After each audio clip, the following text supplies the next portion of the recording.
Welcome back my dear children. आइए हम अब आपको इंपरेटिव सेंटेंस को एक्टिव से पैसिव वॉइस में बदलना हम सिखाते हैं। आप रेडी हैं सीखने के लिए? Yes sir. बिल्कुल, आप रेडी रहिए। आइए हम पहले इंपरेटिव सेंटेंस को कुछ चीजें उसमें है समझा देते हैं। इंपरेटिव सेंटेंस में ऑर्डर और कमांड पाया जाता है और उसके साथ साथ एडवाइस यानी सलाह यानी सजेशन यानी सुझाव भी पाया जाता है। और तो और इंपरेटिव सेंटेंस में रिक्वेस्ट यानी प्रार्थना और विनती वाले भाव भी पाए जाते हैं। और देखिए इंपरेटिव सेंटेंस में और क्या पाया जाता है? इंपरेटिव सेंटेंस में सदैव मुख्य क्रिया के फर्स्ट फॉर्म यानी इंपरेटिव सेंटेंस में वर्ब की कौन सी फॉर्म आती है? फर्स्ट फॉर्म आती है। यानी इंपरेटिव सेंटेंस में वर्ब की फर्स्ट फॉर्म का प्रयोग होता है। आगे बढ़े, अगर इंपरेटिव सेंटेंस निगेटिव में आए तो क्या होगा? तो निगेटिव में इंपरेटिव सेंटेंस डू नॉट अथवा डोंट से प्रारंभ होता है और कभी कभी तो नेवर से भी प्रारंभ होता है। यह बात भी माइंड में रखिए। ये तो बात रही इंपरेटिव सेंटेंस के थोड़े से सिम्टम यानी पहचान हो गई, यह कैसे होता है। अब हम आगे बढ़ते हैं। एक चीज इसमें छूट रहा है, इंपरेटिव सेंटेंस में सब्जेक्ट कहते हैं नहीं होता है, लेकिन सब्जेक्ट तो होता है। आप बताइए सब्जेक्ट वो क्या होता है? यू। वह सब्जेक्ट यू होता है। बोलिए यू लिखा जाता है? नहीं सर। यानी यू लिखा नहीं जाता है बल्कि यह छिपा रहता है। क्या यह छिपा रहता है? इसीलिए पैसिव वॉइस में जो हम बदलते हैं तो बाई यू चाहे तो लगा भी सकते हैं या न लगाएं, क्योंकि लिखा नहीं रहता है इसलिए हम लोग लगाते भी नहीं हैं। तो आगे बढ़ते हैं। तो ये हमारे तीन चीजें आई हैं, ऑर्डर और कमांड, एडवाइस, सजेशन और रिक्वेस्ट। यानी इन तीनों चीजों को हमें पढ़ना है इंपरेटिव सेंटेंस के एक्टिव से पैसिव में बदलना। तो आज मैं केवल एक चीज आपको बता रहा हूं, फिर नेक्स्ट वीडियो में अगला बताऊंगा। आज हम पढ़ेंगे केवल ऑर्डर और कमांड। ऑर्डर और कमांड का अर्थ होता है हिंदी में आज्ञा या आदेश। हम ऑर्डर और कमांड वाले वाक्यों को आज एक्टिव से पैसिव वॉइस में बदलना सीखेंगे और ये बहुत ईजी भी है। तो आइए, हम सब जानते हैं कि इंपरेटिव सेंटेंस दो ही प्रकार का होता है, एक होता है अफर्मेटिव और एक होता है नेगेटिव। एक अफर्मेटिव और एक नेगेटिव, ये दो ही होता है। तो हम पहले अफर्मेटिव को हल करेंगे, उसके बाद हम नेगेटिव को हल करेंगे। इससे साथ साथ हमारा ऑर्डर और कमांड का कंसेप्ट क्लियर हो जाएगा। तो आइए हम देखते हैं इसके स्ट्रक्चर को। अफर्मेटिव सेंटेंस, तो अफर्मेटिव सेंटेंस के स्ट्रक्चर को देखते हैं। रूल, अब इसके दो रूल होते हैं। पहला रूल है, पहले लेट, फिर ऑब्जेक्ट लाएंगे, वर्ब की बी लाएंगे, उसके बाद वर्ब की थर्ड फॉर्म। फिर इसको दूसरे तरीके से भी इन वाक्यों को हल किया जाता है जो ऑर्डर पे आधारित है। जैसे यू आर ऑर्डर्ड, क्योंकि ऑर्डर वाली बात थी इसलिए ordered. You are ordered to लिख करके इधर जो बचता है एक्टिव वॉइस आगे लिख दिया जाता है। तो एक्टिव वॉइस में बचता ही क्या है? यानी वर्ब की फर्स्ट फॉर्म बचता है और ऑब्जेक्ट हो तो उसे लिखते हैं, नहीं हो तो कोई बात नहीं, यहीं पे समाप्त कर दिया जाता है। तो आइए, हमारे सामने एक सेंटेंस मौजूद है, इस एक सेंटेंस को आप हल करके दिखाइए दोनों रूल्स पे। तो आइए, पोस्ट दिस लेटर, इसको पैसिव वॉइस में चेंज करना है, पोस्ट दिस लेटर। तो आइए हम पहले इस रूल पे हल करते हैं, पोस्ट दिस लेटर। तो क्या हो जाएगा? लेट, आगे बोलिए, let this letter, let this letter. क्योंकि पहले हमें लेट लिखना है, उसके बाद ऑब्जेक्ट लिखना है। तो यहां पे ऑब्जेक्ट क्या है? This letter.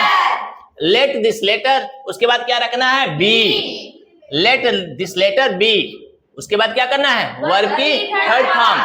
यानी पोस्ट है, पोस्ट का थर्ड फॉर्म क्या होता है? Posted. Let this letter be posted. इस तरह से आपका फर्स्ट रूल पे आपने बदल दिया। आइए अब सेकेंड रूल पे बदलते हैं इसको, जो कि हमारा है you are ordered to plus verb की फर्स्ट फॉर्म ऑब्जेक्ट। चलिए इसको हल करिए। तो अब पहले हम यहां तक वैसे लिख देंगे, you are ordered to, you are ordered to plus जो हमारा एक्टिव वॉइस था आगे हमें वैसे ही उतार देना है, post this letter, post this letter.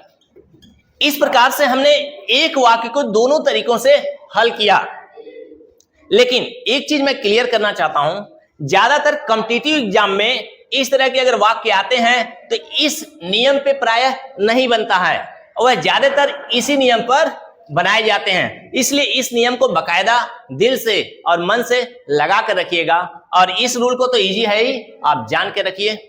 दोनों रूल माइंड में रखिए। हल तो किसी से भी कर सकते हैं, लेकिन एग्जाम में आजकल कॉम्पिटिटिव एग्जाम में ऑप्शन आता है, 4 ऑप्शन रहते हैं, उसमें से एक सेलेक्ट करना रहता है। तो अगर ये ऑप्शन है तो ये भी सही होगा, अगर ये नहीं है तो ये ऑप्शन हर हाल में मिलेगा। तो आइए हम इसके अगले सेंटेंस को और हल करते हैं। आइए हम नेक्स्ट सेंटेंस को देखते हैं। हमारे यहाँ पे सेंटेंस है शट द डोर। तो आपको रूल समझ में आ चुका है। तो शट द डोर, इसको हमें पैसिव वॉइस में चेंज करना है। तो शट द डोर का क्या करेंगे, पहले हमें लेट, उसके बाद हम क्या लिखेंगे, द डोर, यानी ये हमारा ऑब्जेक्ट है, लेट द डोर। अब उसके बाद क्या लिखेंगे, be, let the door be. और उसके बाद क्या लिखना है, यानी वर्ब की थर्ड फॉर्म लिखनी है, यानी शट, शट का थर्ड फॉर्म शट ही होता है। और इस तरह से हमारा सेंटेंस पैसिव वॉइस में चेंज हो गया, late the door be shut. अब इसको दूसरे रूल पे भी हम बना सकते हैं, आपको मैं बताया हूं। तो इस तरह से वह बहुत ही इजी होता है, उसको हल करते हैं। तो उसका क्या होगा, आप लोग बता सकते हैं, यू आर ऑर्डर्ड टू, लिख करके शेष एक्टिव वॉइस जो बचता है आगे हमें जोड़ देना है। You are ordered to shut the door, you are ordered to shut the door. अब बोलिए कठिन है क्या, नहीं सर। आप लोग आके हल कर सकते हैं? Yes sir. तो कोई आएगा? यस यस, आप आइए। आपका नाम क्या है? सोनी। सोनी, बिल्कुल सोनी, हल करके इसे दिखाइए।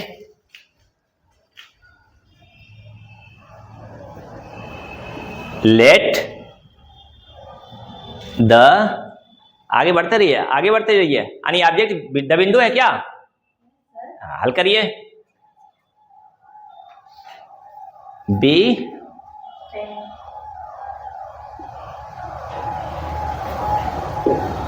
बन गया?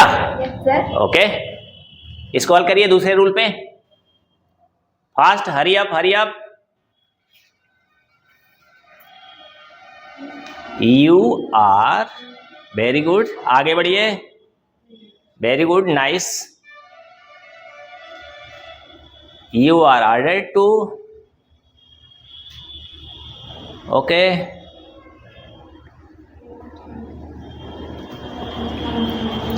You are ordered to open the window, well done Soni. यानी मेरे कहने का मतलब आप लोगों को समझ में आ रहा है, यस सर। यानी आप लोग हल कर सकते हो। Yes sir. जब सोचो, जब आप लोग हल कर सकते हो, कौन सा बच्चा हल नहीं कर लेगा? क्लियर? आइए नेक्स्ट सेंटेंस को देखते हैं। इसको हल करेगा कोई? आप लोगों में से अगर हल करने का अगर चाहता है तो कोई आ सकता है। अच्छा, नेक्स्ट टाइम इसको मैं बता देता हूं। Call the doctor at once. तो एट वंस अदर वर्ड है, वह जहां पे है लास्ट में उसको वैसे हमें छोड़ देना, कुछ करना नहीं है। तो हमारे पास बच्चा call the doctor. Call the doctor को हम क्या करेंगे, let the doctor, let the doctor. उसके बाद बी, आगे आगे क्या होगा, called at once, let the doctor be called at once. और हमारे पास इसका दूसरा रूल भी है, उस पर भी हल कर सकते हैं। तो बोलिए उसका क्या होगा, you are ordered, you are ordered to. बाकी का हमारा एक्टिव वॉइस बचता, आगे हमें जोड़ देना, कुछ करना भी नहीं है। You are ordered to call the doctor at once. इस तरह से हमें इजिली कर लेना है। अब देखिए यहां पे नेक्स्ट सेंटेंस है गो देयर। गो देयर यानी वहां जाओ। इसको हमें किसी को ऑर्डर दिया जा रहा है, गो देयर, वहां जाओ। इसका मतलब ये हुआ ऑर्डर तो है, लेकिन इसमें देखिए ऑब्जेक्ट नहीं है। जब ऑब्जेक्ट नहीं होता है तो हमें लेट वाले रूल पे इसको नहीं बनाया जाता है। अगर ऑब्जेक्ट होता तो हमें लेट वाले पे बना लेते हैं, क्योंकि ऑब्जेक्ट उसमें रखना पड़ेगा। जैसे देखिए लेट के बाद हमें क्या रखे हैं, ऑब्जेक्ट, और यहां पे ऑब्जेक्ट है ही नहीं। तो यहां पर केवल और केवल इस रूल पे बनेगा, यू आर ऑर्डर्ड टू वाले रूल पे बनेगा। क्या करेंगे, you are ordered to go there, you are ordered to go there. इस तरह से you are order to go there, यानी इस तरह का अगर कोई सेंटेंस आता है जिसमें ऑब्जेक्ट न हो तो इस रूल पे आप उसे हल कर लीजिए, यानी पैसिव वॉइस में बना लीजिए बिना किसी टेंशन के। सेंटेंस को देखते हैं, टेक हिम होम। अब इस वाक्य को हमें हल करना है, बिल्कुल इजीली हल करना है। आइए इसको हल करिए। तो पहले लेट से स्टार्ट करते हैं। लेट, यहां पर ऑब्जेक्ट क्या है? हिम। तो let him be, let him be, take का थर्ड फॉर्म क्या होगा? Taken. Let him be taken, कहां? Home. Let him be taken home. Passive voice बन गया?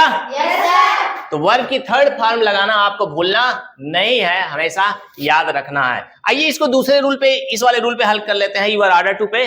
तो यहां पर क्या होगा? You are ordered to. अब टोटल जो बचा हुआ हमारा एक्टिव वॉइस उसको हमें आगे उतार देना है। You are ordered to take him home, take him home. इस तरह से इस वाक्य का भी पैसिव वॉइस बन गया। अब देखो लास्ट में, catch the thief, catch the thief यानी चोर को पकड़ो। तो इस वाक्य का पैसिव वॉइस मैं नहीं बनाऊंगा, ये जो हमारा वीडियो देखेगा वो इसका पैसिव वॉइस बना करके कमेंट बॉक्स में इसका आंसर रिप्लाई कर देगा और डाल देगा। हम देखेंगे कि आपको आ रहा है नहीं आ रहा। ठीक है, अब आइए हम इसका निगेटिव पढ़ते हैं, यानी इसके निगेटिव सेंटेंस को देखते हैं। तो आइए मेरे प्यारे बच्चों, अब हम देखते हैं निगेटिव सेंटेंस को कैसे हम एक्टिव से पैसिव वॉइस में बदलेंगे। तो आइए हम इसके रूल को पहले समझ लेते हैं। तो निगेटिव सेंटेंस का क्या रूल कहता है? पहले लेट ऑब्जेक्ट, ऑब्जेक्ट के बाद नॉट, ऑब्जेक्ट के बाद नॉट, क्योंकि आएगा डू नॉट। तो डू नॉट की जगह पे केवल डू तो हट जाएगा, केवल नॉट बचेगा। नॉट को हम यहां रखेंगे, यानी ऑब्जेक्ट के तुरंत बाद और बी के पहले। तो let object not plus be और वर्ब की थर्ड फॉर्म लिखेंगे। एक रूल तो हमारे यहाँ। दूसरा रूल बिल्कुल सिंपल सा, यू आर ऑर्डर्ड, यहां पे नॉट लगेगा, यानी टू के पहले और ऑर्डर के बाद। ज्यादातर बच्चे गलती कर देते हैं, पता है, आर के बाद नॉट लगा देते हैं, जो कि यह सही नहीं है। नॉट हमें यहां लगाना है, यानी टू के पहले। तो आगे बढ़े, हम पहले सेंटेंस को देख लेते हैं। Do not kill the animals, यह एग्जाम में कई बार पूछ चुका है, इसलिए ध्यान रखना। Do not kill the animals. तो पहले हम लेट पे हल कर लेते हैं। तो आइए लेट पे हल करने के लिए क्या होगा? लेट, हमारा ऑब्जेक्ट क्या है? The animals. Let the animals, let the animals. अब उसके बाद हमें क्या करना है? डू नॉट है, डू नॉट को हटाना है तो नॉट लगाना पड़ेगा।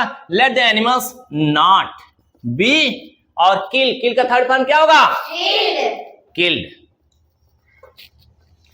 Let the animals not be killed. अब हम इसको, हम इस रूल पे हल कर लेते हैं, सेकेंड रूल पे। तो यू आर ऑर्डर्ड पहले लिख लें, you are ordered, you are ordered not, you are ordered not to, to के बाद वर्ब की फर्स्ट फॉर्म यानी टोटल सेंटेंस, यानी डू नॉट हटा के उतार देना है। You are ordered not to kill the animals, kill the animals, you are ordered not to kill the animals. इस तरह से हमें इन सेंटेंसों को भी हल करना है। और मेरी बात, चलो आप लोग हल करोगे? Yes sir. कोई रेडी है हल करने के लिए? आइए मेरे प्यारे बच्चों, देखिए हमारे छोटे मोटे बच्चे हैं, ये भी हल करेंगे। तो हल करिए आप ये सेंटेंस, दोनों रूल पे हल करना है। चलिए हमारे बच्चे हल कर रहे हैं, आप लोग देखिएगा बिल्कुल बच्चों की मेहनत को। लेट द, बिल्कुल बिल्कुल चलते रहिए। Let the child, okay, hurry up hurry up. Let the child not, बिल्कुल सही। Be, let the child not be, beat का थर्ड फॉर्म लिखिए, क्या होता है बीट का थर्ड फॉर्म? बीटेन। ओके, बिल्कुल right. Let the child not be beaten. Okay, इसको हल करिए। यू आर ऑर्डर्ड, बिल्कुल सही बिल्कुल सही। ऐसे ही हल करते हैं बच्चे, सोच सोच करके समझ करके एग्जाम में आपको हल करना है, लापरवाही से नहीं, सोचना पड़ेगा। देखिए हमारे बच्चे हल कर रहे हैं, आपको भी इसी तरह हल करना है, यानी सोच सोच के चलना है एक एक कदम पे। ऐसा नहीं है कि हम थक गए या मिस्टेक कर दो या नहीं आ रहा कोई भी मार दो। बिल्कुल बन गया। You are ordered not to beat the child, बिल्कुल, वेल डन, ओके। अब हमारे पास नेक्स्ट सेंटेंस है। नेक्स्ट सेंटेंस हमारे पास बच्चे भी हैं, तो हम नेक्स्ट चाइल्ड को अपने बुलाना चाहते हैं। आ जाओ, आप इसे हल करके दिखाओ। Do not abuse your friends, इसको आप पैसिव वॉइस में चेंज करके दिखाओ। पहले रूल पे फिर दूसरे रूल पे, दोनों पे हल करके दिखाओ। बिल्कुल बिल्कुल बिल्कुल लिखिए। लेट थोड़ा सा बड़ा लिखिए, बिल्कुल बेझिझक। लेट, बिल्कुल ऑब्जेक्ट लिखिए। लेट योर फ्रेंड, बिल्कुल बिल्कुल फ्रेंड्स है। लेट योर फ्रेंड्स, बिल्कुल हल करिए। बिल्कुल right right. Late your friends not be abuse का थर्ड फॉर्म लिखिए, अब्यूज, बिल्कुल राइट, गुड। इसी तरह हल करते हैं। यानी लग रहा है कि हमारे बच्चों ने बिल्कुल मन से इसे देख लिया है, और क्लास तो आप लेते ही रहते हो, और इस तरह से विदाउट किसी हेजिटेशन के हल करो। यू आर ऑर्डर्ड, बिल्कुल, you are ordered not to, बिल्कुल right right, carry on carry on. You are ordered not to abuse, बिल्कुल राइट, योर फ्रेंड्स, बिल्कुल well done, I am happy. आप लोगों ने जैसे भी हल किया मुझे बहुत खुशी है, ऐसे ही बिल्कुल। अब इसको सेंटेंस को देखिए, let your friends not be abused, बिल्कुल करेक्ट। इस सेंटेंस को देखिए, you are ordered not to abuse your friends, बिल्कुल इसी तरह हल करना चाहिए। I am happy with you. आगे हम देखें, नेक्स्ट सेंटेंस है do not open your mouth, do not open your mouth. यह लास्ट सेंटेंस मैं आपके लिए छोड़ता हूं मेरे प्यारे बच्चों। जो कोई भी यह वीडियो देखता है, ये आपके लिए है कि सेंटेंस का आंसर आप कमेंट बॉक्स में लिखेंगे, और हमारे बच्चों को भी देखेंगे कि क्या हमारे बच्चे अच्छा किए हैं। तो इस तरह से आज की हमारी छोटी सी क्लास इंपरेटिव सेंटेंस के ऑर्डर वाले सेंटेंस को एक्टिव से पैसिव वॉइस में बनाना हम सीखे हैं।